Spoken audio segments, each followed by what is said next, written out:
Vamos dar sequência então aqui ao Jornal da Manhã, porque a Ucrânia deve formalizar a entrada para a OTAN.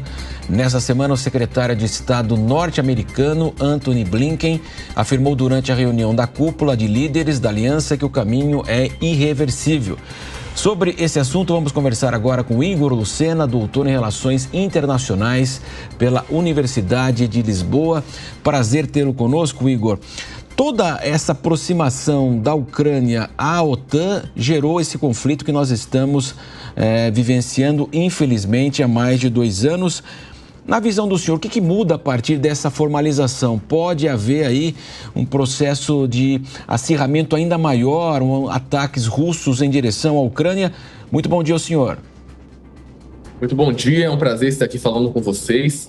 Bom, na reunião que nós assistimos da OTAN nos Estados Unidos, tivemos vários simbolismos e vários avanços do ponto de vista militar e financeiro. O primeiro deles é o fato de que todos os países do bloco, né, acordaram que a defesa da Ucrânia vai continuar e que não é um caso de ajuda, mas sim um caso de autointeresse na defesa da Europa. O segundo ponto, e mais importante, é que estamos assistindo à transição do secretário-geral Jens Stoltenberg, que vai passar o bastão para Mark Rutte como secretário-geral da OTAN, e isso mostra uma mudança de liderança para um líder que foi premier da Holanda, ou seja, um país extremamente importante dentro da OTAN e da União Europeia. Mais importante que isso foi o início de liberação de armas e uso de armas americanas, como os caças F-16 de novas gerações, para o uso dos ucranianos que ainda não estavam liberados. Então, a gente vê que, passo a passo, existe um avanço dentro da guerra. Quando a gente fala sobre esse tema específico, a entrada da OTAN, ele é muito delicado, mas ele é importante. Primeiro, as regras da OTAN dizem que uma nação não pode estar em guerra para, de fato, entrar no bloco. Isso significa que isso não é de imediato. Mas o fato dos países concordarem e a gente assistir essa informação significa que é uma questão de tempo. Ou seja, a OTAN imagina já cenários de como a guerra vai encerrar e, dependendo desses cenários, vai começar esse processo de ascensão e ratificação. Mais importante do que isso, a gente não sabe ainda quando isso vai ocorrer, mas é o fato de que irá ocorrer. E por que é que vai ocorrer? Que a OTAN entende que se o conflito se encerrar, seja com a vitória total da Ucrânia nas suas defesas, seja com a possibilidade real de uma partição da Ucrânia, onde os territórios já ocupados pela Rússia fiquem com a Rússia, ou seja, uma espécie de armistício, deixar a Ucrânia totalmente vulnerável e apenas com equipamentos e sem um arcabouço militar de defesa, vai fazer com que haja, sim, um novo ataque, uma nova invasão. Isso aconteceu durante a Segunda Guerra Mundial, com a ideia expansionista do Terceiro Reich de Hitler, e a visão muito clara dos líderes da OTAN é que isso aconteceria de novo. Então, o grande ponto que a OTAN coloca agora é que, quando esse conflito se encerrar e existir a possibilidade de entrada com uma data e com um calendário específico, a entrada da Ucrânia será necessária para impedir um novo conflito. Isso também é importante do ponto de vista da Rússia por 2 motivos. O primeiro, a Rússia, quando isso ocorre, né, ela leva uma espécie de segunda derrota. A primeira foi o fato de que as suas fronteiras com membros da OTAN eram menores antes do início da guerra. A gente viu a ascensão da Finlândia e da Suécia, aumentando em mais de 4.000 quilômetros de fronteira, e muito provavelmente é isso que vai acontecer. Vai ter mais fronteiras com a OTAN agora com a Ucrânia. Lembrando, o final desse conflito vai deixar a Ucrânia como um dos países mais bem armados do Ocidente, pela quantidade de equipamentos militares que estão sendo colocados à disposição, e mais de 40 bilhões de dólares no próximo ano, apenas dos países da OTAN. Então, na prática, o que nós estamos assistindo é a OTAN está vendo cenários do fim do conflito Isso ainda não se sabe como vai ocorrer, mas será uma necessidade quase que absoluta a entrada dela na OTAN para que o conflito não volte a emergir, como a gente viu inicialmente, que era na Crimeia, e depois foi para a região de fronteira. Isso vai impedir a possibilidade de Vladimir Putin também querer atacar outros países, como a Moldávia, principalmente a região da Transnistria, que tem uma grande quantidade de cidadãos de etnia russa.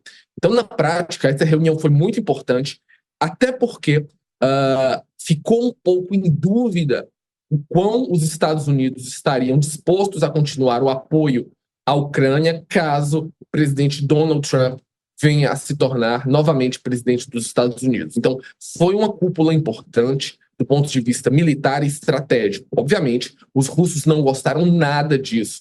E um outro ponto que também é importante ressaltarmos foi que, pela primeira vez, a OTAN foi abertamente crítica da China como um país que está, sim, de fato, apoiando o conflito e fazendo com que a Rússia tenha capacidades econômicas e militares de avançar com suas tropas.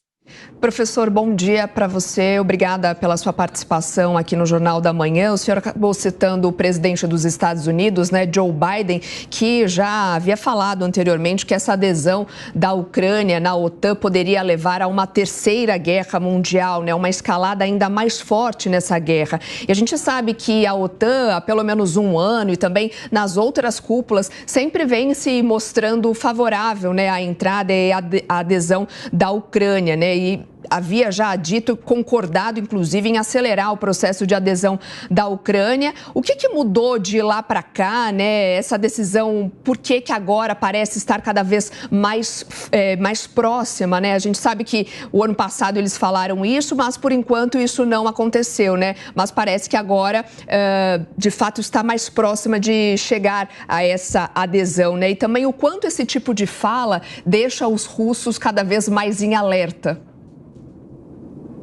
Exatamente.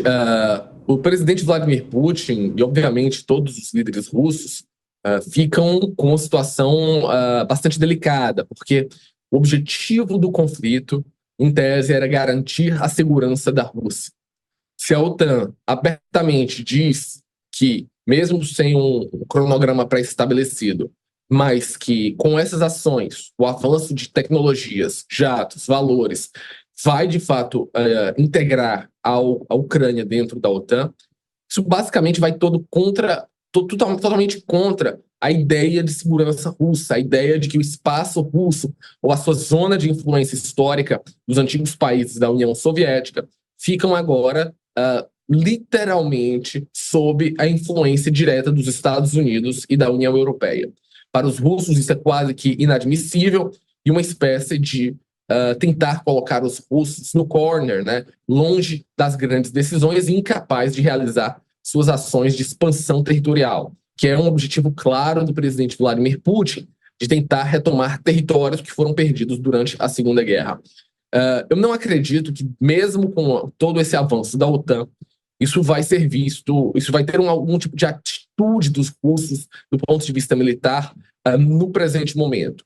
Os russos, de uma certa maneira, retomaram territórios, e isso foi de uma maneira muito forte nos últimos meses, e essa resposta da OTAN é também uma espécie de afago a Zelensky, de que ele poderá ter fôlego para tentar retomar esses territórios, mas o grande problema é que as ameaças de Vladimir Putin para, por exemplo, usar armas táticas nucleares estão cada vez mais distantes. Isso colocaria, por exemplo, um país estratégico como a Rússia e até mesmo a Índia, que teve recentemente como presidente, a repensar o apoio, seja ele aberto ou velado.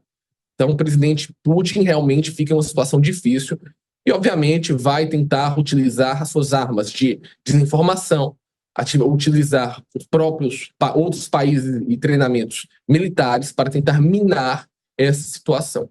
Agora, do ponto de vista do presidente Joe Biden, o que impacta também agora é a questão da sua própria eleição interna.